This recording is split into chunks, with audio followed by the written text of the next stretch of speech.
Mėnulio jaunaties žinutę, pasižiūrėkim, kągi jaunas mėnulis jums nori pranešti šios energijos, kad su jaunu mėnuliu baigsis kovos, kažkokios proto lygmenį, kažkokios mintis, kurios varžosi ir liktai viduje jūs negalit susitarti. Ir matosi, kad taip pat ir prote, ir kūne kažkokie chaosai vyksta, nesusipratimai, kad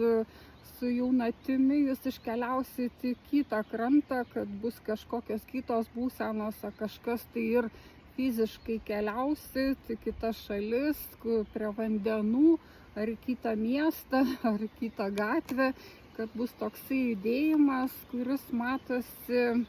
subalansuos jūsų energijas, kaip dvi monetos, įžemins jūs, pasikeis situacija, kad jūs galėsit paleisti tą sunkumą kaip 10 lazdų, liktai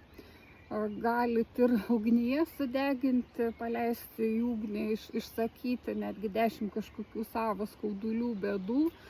kad dabar toksai geras metas ir matosi, kad tada jūsų širdis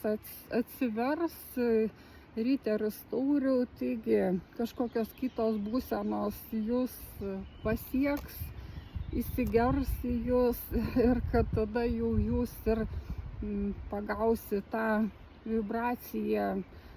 imperatorės, taigi matosi, kad nedaug čia reikia tų žingsnių